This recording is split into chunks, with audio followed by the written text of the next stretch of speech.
It is the furtherance of what we have been doing over years. 2023, we did this program Resolve in Singapore, 24 in New Delhi, Bharat Mandapam, and 25 we are doing in the financial capital of the country, Mumbai. Relevance is pretty clear. We want to perform, we want to showcase to the world that we are the professionals who undertake diverse tasks and give our best. So this is the only third conference, or people will see like more ahead? बहुत सारे, this is the flagship conference, तो third ही है ना, अगले साल fourth होगी. Per year we do one flagship. Apart from that, we do so many workshops, so many conferences lined up. I think the chairman is Gyanji Mishra of Insolvency Bankruptcy Code. अभी आप मुझे free करें, फिर ये सब आपके साथ रहेंगे, ठीक है ना?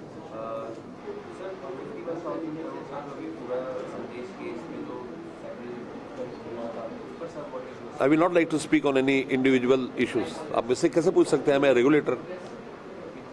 आप मुझसे अपने क्वेश्चन पूछिए. आप मुझसे पूछिए, then you, when I finish, you can ask. The protocol is when the president.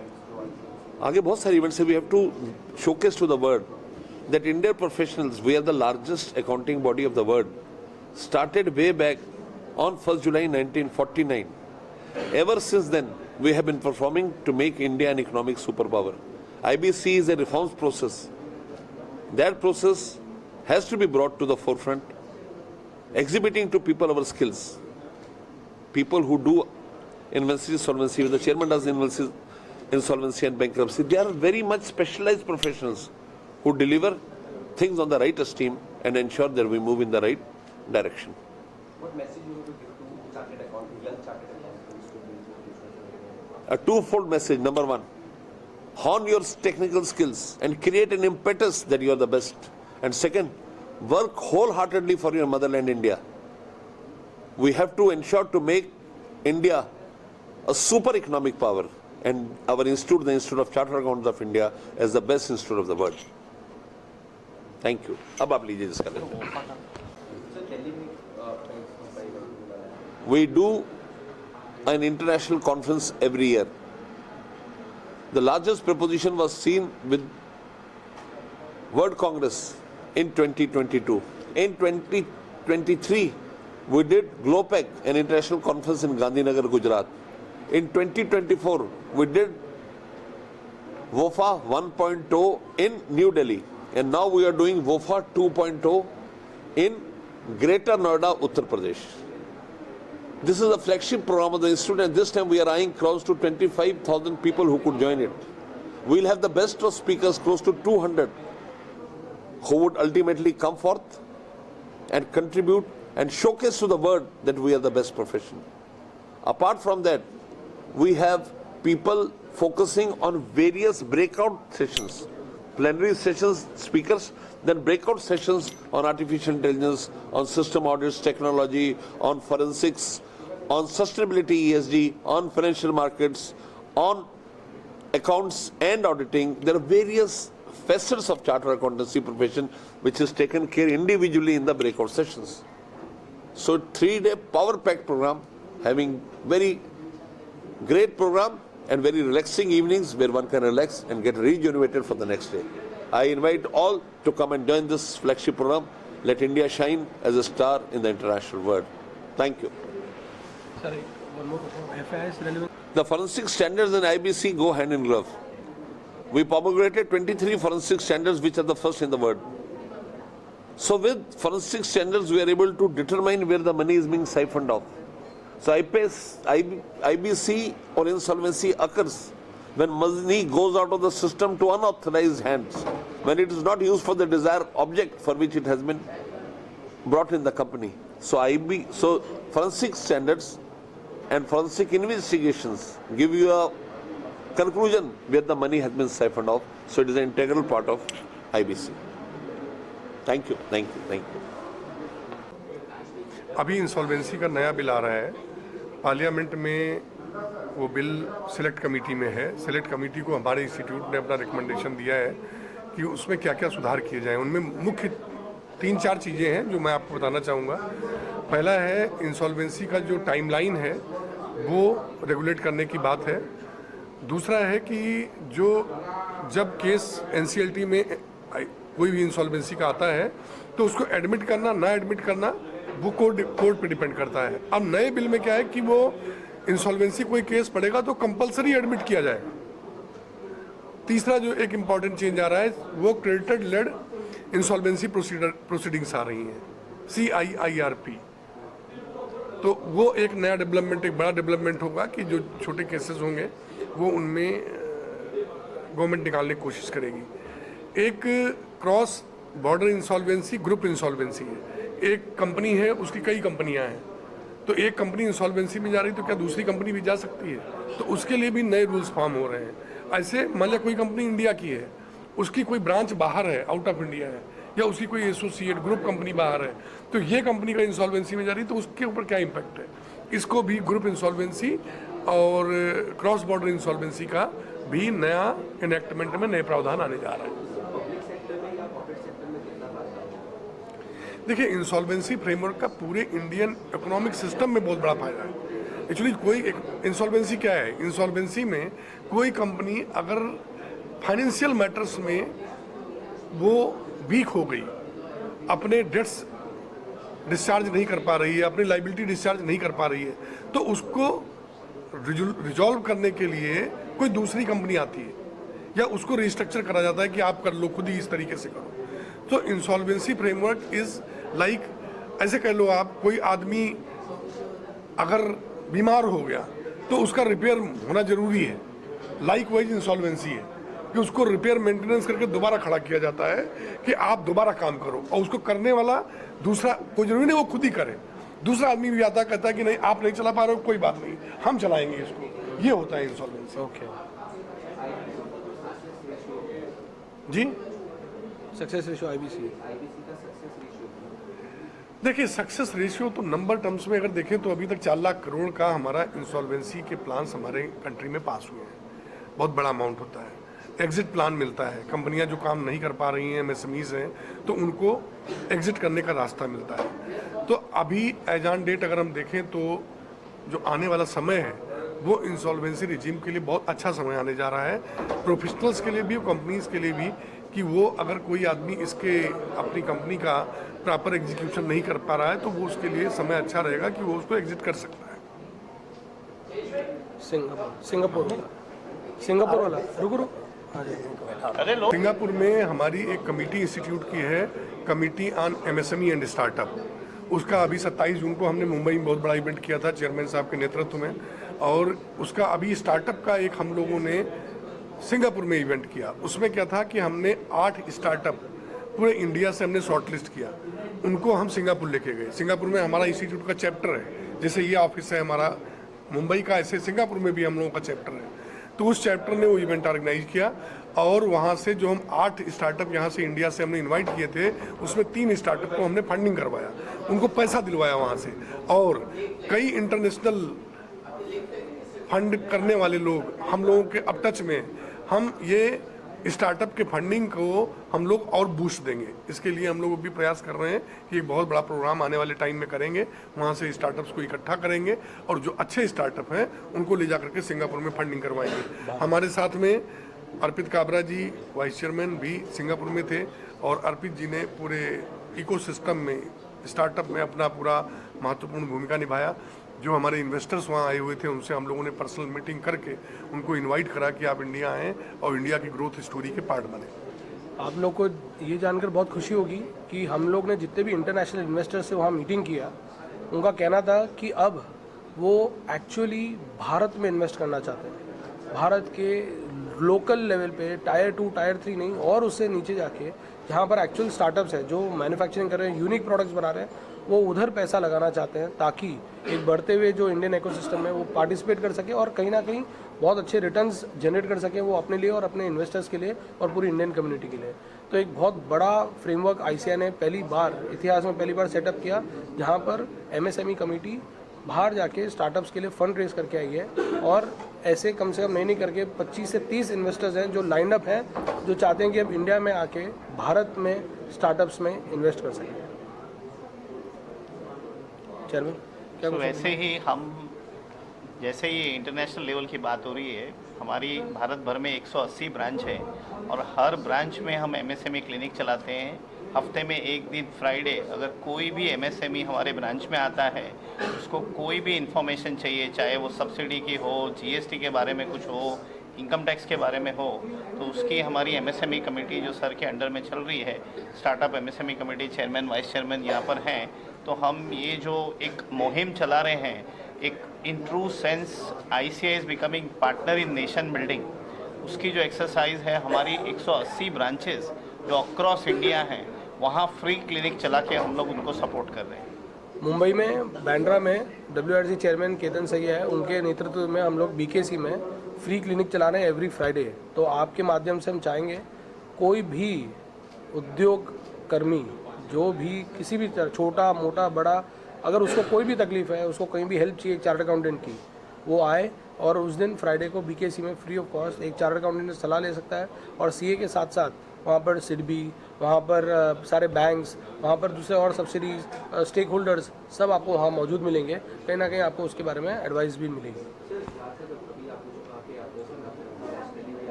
Singapore की बात कर रहे हो आप? देखिए, इंडिया की ग्रोथ स्टोरी अभी एक चीज़ से बंधी नहीं है। एक टाइम था जब IT पर लोग ज़्यादा काम कर रहे थे। अभी तो हम लोगों ने वहाँ पर एग्री बेस स्टार्टअप को भी फंडिंग की बात करवाई। एग्री बेस जो स्टार्टअप होता है, तो एक एग्री बेस स्टार्टअप पे वहाँ फंडिंग के लिए लोग तैयार हुए। एक फंडिंग हम लोगों ने करवाया जिसमें जो ये एयर है ना, एयर से पानी बनेगा। हाँ, ये हवा लेंगे, हवा से पानी बनाएंगे। हवा में नमी है ना, तो नमी किस वजह से? पानी से है। तो अब पानी जो हम पानी पी रहे हैं, उससे बहुत अच्छा पानी हवा वाला पानी है, उस पर हमने फंडिंग करवाया। तो क्या टेक्नोलॉजी और innovation, there are two parts. Innovation पे भी लोग ज़्यादा जोर दे रहे हैं। टेक्नोलॉजी बहुत इंपॉर्टेंट नहीं रहा कि टेक्नोलॉजी तभी होगा। इनोवेशन कोई नई चीज़ सोच रहा है, उस पर भी फंडिंग हो रही है।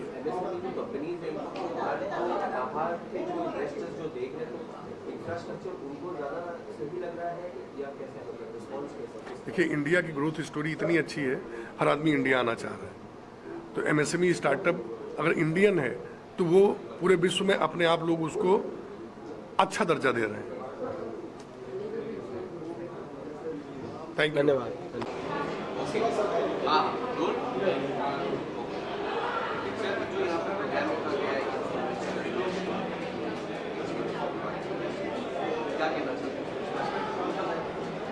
ये जो इंस्टीट्यूट की IVSB जो कमेटी है, बोर्ड है, insolvency and valuation standard board, इसने ये प्रोग्राम किया है। रिजॉल्व 23 से स्टार्ट हुआ था। पहला प्रोग्राम हमने जो है सिंगापुर में किया था, दूसरा प्रोग्राम दिल्ली में था हमारा, भारत मंडपम में, जब लास्ट ईयर मैं भी वाइस चेयरमैन था इस कमेटी का, और इस बार मैं कमेटी का मेंबर हूँ और इससे पहले मैं 2 बार चेयरमैन रह चुका हूँ। आई थिंक ये जो प्रोग्राम है हमारा, इसके थ्रू हम इंटरनेशनल प्रेजेंस रख रहे हैं, इंटरनेशनल स्पीकर्स को बुला रहे हैं, ताकि रिजोल्यूशन जो है इंसॉल्वेंसी के, वो रिजोल्यूशन बराबर सही तरीके से हो सकें। हम रिजोल्यूशंस के लिए या लिक्विडेशंस के लिए क्या क्या नई गाइडलाइंस हैं, IBBI क्या कर रही है, और चार्टर्ड अकाउंटेंट्स को और रिजोल्यूशन प्रोफेशनल्स को क्या करना चाहिए, वो सारी की सारी न्यूएंसेस, नई चीज़ें जितनी भी है वो यहाँ डिस्कस की जाती है, उसे गाइडेंस मिलती है। And I am sure that जो यहाँ आज जिन्होंने भी ज्वाइन किया है ये प्रोग्राम, वो सभी को इसका बेनिफिट होगा, I think.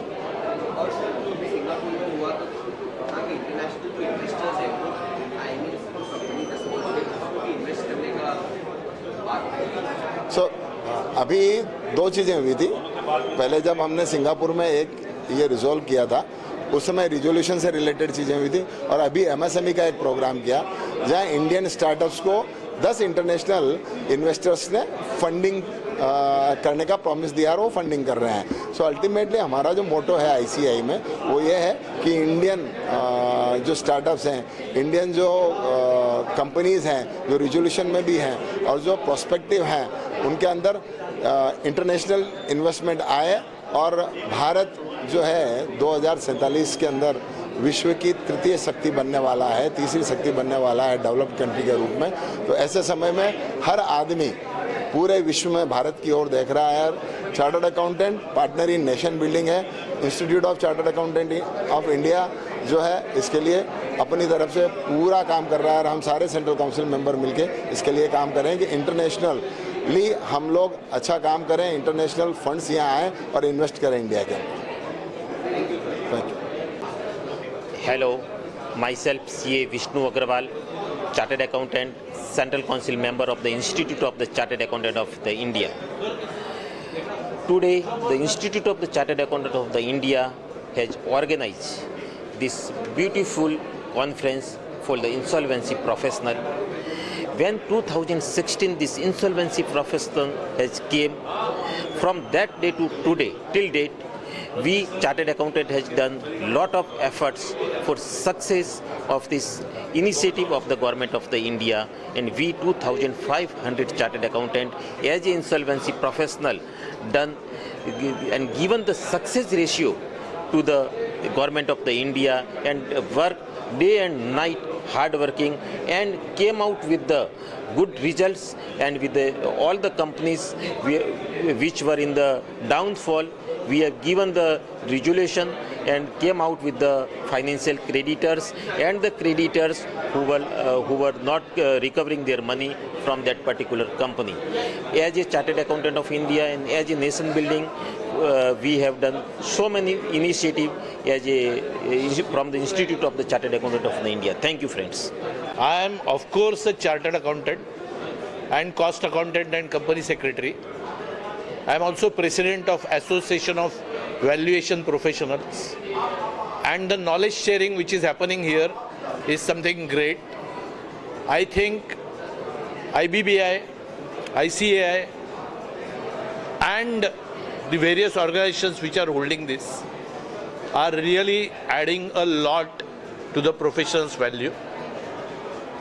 Being a past chairperson and independent director on LIC Mutual Fund Trustee Company, I have an honor to be here, and the knowledge sharing which is happening here is quite amazing. I am sure Mumbai like financial capital will bring lot of inputs arising out of this to contribute to this our nation. Thank you.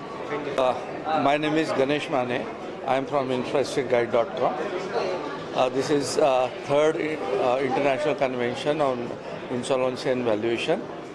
It really creates a very good impact on the understanding about insolvency regime, what is happening in India and how it is helping to resolve the many cases across the India for right from big corporate to a small corporate sector, and it is really helping economy in a big way, that it will create substantial again reimposing and restarting the industry in India.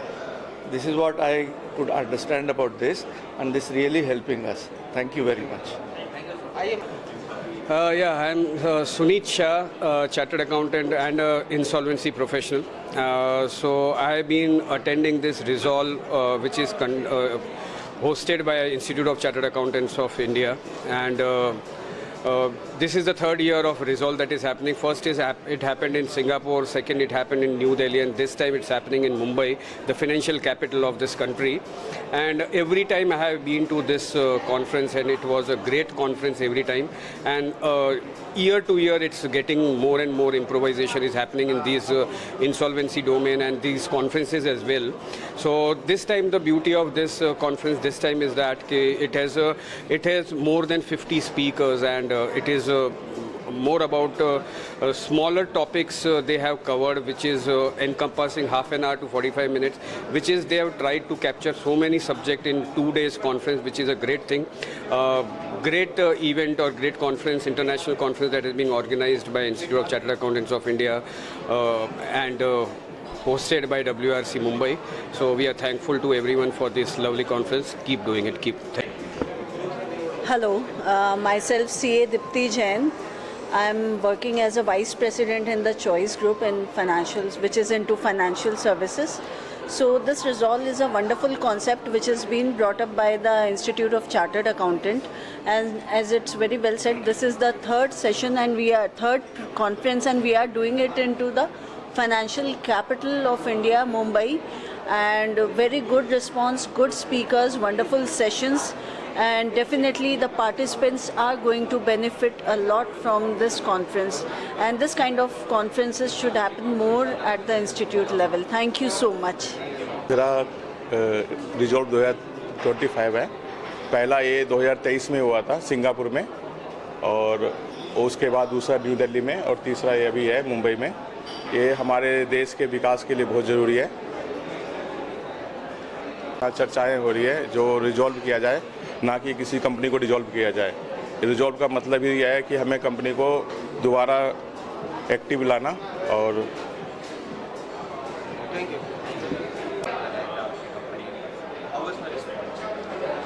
The response has been good. We a lot many senior professionals, resolvency professionals, and have visited our stall.